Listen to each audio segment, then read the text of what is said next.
Ladies and gentlemen, welcome to MetrObelisk Radio. Today we are looking at the movie adaptation of The Phantom. This is another movie that was only greenlit because every movie studio wanted to have their own Batman 89 back during the 90s. Now this movie was released in 1996, so was this movie's release something that was just too little too late to capitalize on that trend? Had the allure and aura of Batman 89 faded by this point? Does this movie even do enough to work as its own thing, or is it too derivative of other IPs? Now, before we get started, make sure to follow the blog, MetrObeliskradio.blogspot.com, where you can find all of the updates relating to MetrObelisk Radio if you don't want to follow me on 4 or 5 different platforms. With that out of the way, let's get right into The Phantom. Now, before we get into the movie and the creative team surrounding it, I actually want to go over the history of The Phantom, because it's a pretty long one. The Phantom was a comic strip created by Lee Falk. The series started as a daily newspaper strip in February of 1936. Now, it would move up to be a colored Sunday newspaper strip in May of 1939, and both the daily and Sunday strips are still running to this day as of the recording of this episode. Now, Lee Falk was inspired by characters such as Zorro, Tarzan, and Mowgli from The Jungle Book. And the Phantom would be the first hero to wear a skin-tight suit that would become a staple for comic book superheroes. Think, the most obvious one being Superman. He also was the first to wear a mask with no visible pupils. The mask, according to Lee Falk in an A&E documentary titled The Phantom Comic Strip Crusader, was inspired by the ancient Greek busts since they had no pupils. In the same documentary, he would say that the skin-tight suit was inspired by stage productions of Robin Hood. Now, there was a 15-episode serial produced in 1943 of the same name at the time that starred Tom Tyler as the Phantom and Gene Bates as Diane Palmer. And there have been comic books of this character since the late 1980s, starting at Marvel, and then they would move to DC. Then they would move over to Moonstone Press for the graphic novels, then to Dynamite Entertainment, and finally to Hermes Press. So with the history of The Phantom out of the way, let's get into the creative team of this movie. Now, this movie was directed by Simon Wincer. He would direct the Lonesome Dove miniseries that starred Robert Duvall and Tommy Lee Jones, 6 episodes of the Young Indiana Jones Chronicles, 4 episodes of The Adventures of Young Indiana Jones, and Comanche Moon, which is the follow-up to the Lonesome Dove miniseries that released in 2006. And this movie was written by Jeffrey Boehm. Now, his writing credits include 1983's The Dead Zone, The Lost Boys, Indiana Jones and the Last Crusade, Lethal Weapon 2 and 3, and an episode of Tales from the Crypt. Now let's move on to the character analysis portion of this, and we'll start with the title character himself, Billy Zane as Kit Walker, also known as the Phantom. Now, the Phantom is a skin-tight suited masked crime fighter based in the fictional African country of Bengala. The urban legend around him is that he's the ghost who walks. And the reason for that urban legend is because when we get to Billy Zane's Phantom, he's the 21st person to take the title. That's all the Phantom is. He's a title to protect that urban legend. Now, does that sound a little familiar? Does this sound like a Mexican guy who wears a big brim hat and carries a sword that also happens to wear a mask? As I stated just a moment ago, the Phantom did take inspiration from Zorro. The inspiration from the Shadow comes in the form of the Phantom carrying 2 1911s, the same pistol that Lamont Cranston's The Shadow would carry. In this movie, Kit Walker was studying in America, but had to go back to Bengala after his father died so he can take up the title of the Phantom to protect the urban legend. Now let's move on to Christy Swanson as Diane Palmer. Now, she's the love interest for the Phantom in this movie. She is the niece of the newspaper owner that goes and tracks down the Sang Brotherhood and has to get saved by the Phantom at one point. It's revealed later that she knew him while he was studying in America before he had to go back to Bengala. Then we get to Treat Williams as Xander Drax. He's the primary bad guy in this movie. He's the head of the Drax Bank. And in this movie, he controls the stock market, the interest rates, and the property values, basically everything to fuck someone over royally.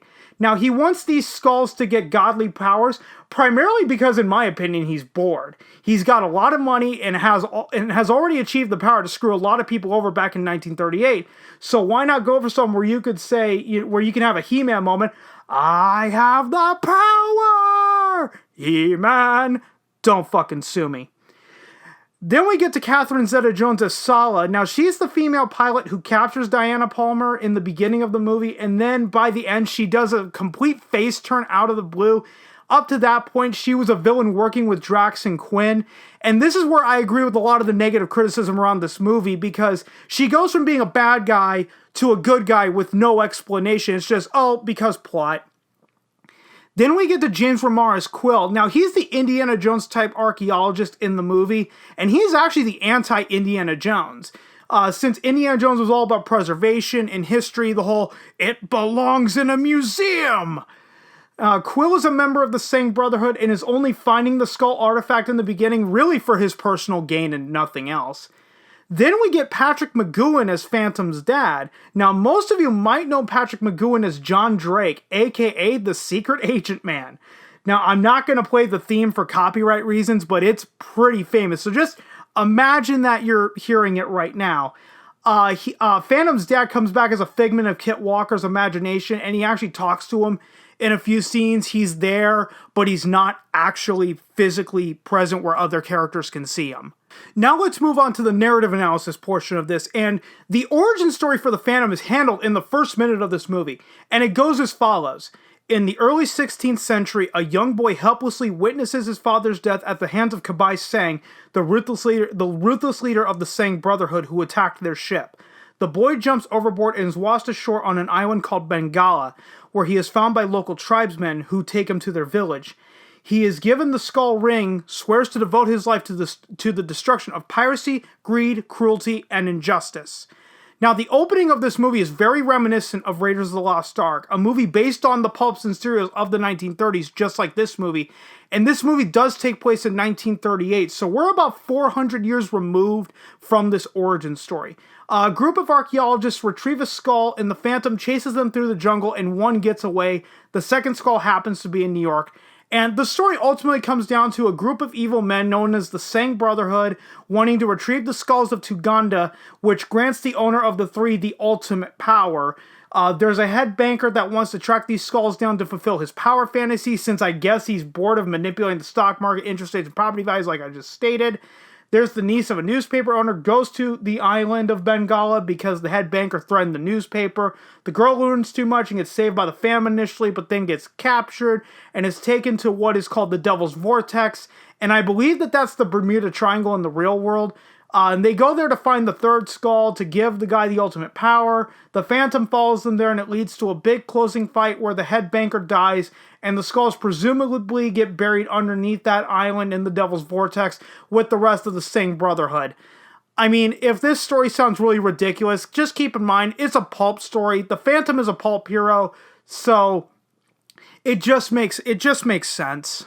Now, how was this movie received? Well, this movie has a Rotten Tomatoes score of 43% based on 46 critic reviews, and an audience score of 31% based on 43,847 audience reviews. And this movie sits on IMDb at a 4.9 out of 10 based on 31,687 reviews. Now, I couldn't find this movie on Metacritic to save my life at the time I recorded this episode. So if you find it, great.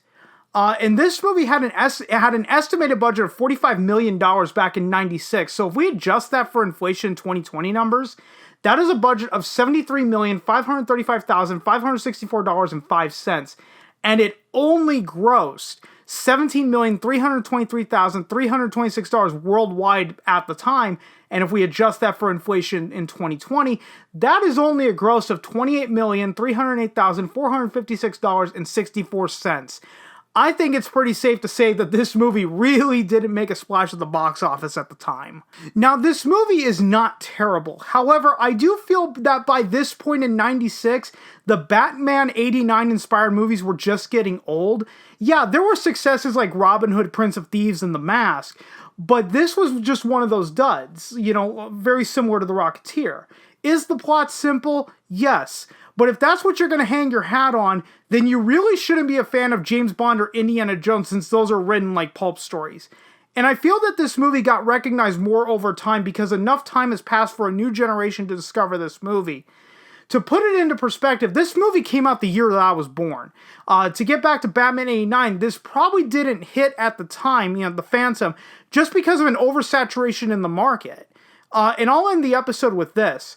This is a swashbuckler action hero type movie. The swashbuckler, pulp hero, and the superheroes of today really go hand in hand. It's a yin-yang relationship. One simply would not exist without the other, and that's how Batman 89 inspired the revival of these pulp heroes instead of these superheroes.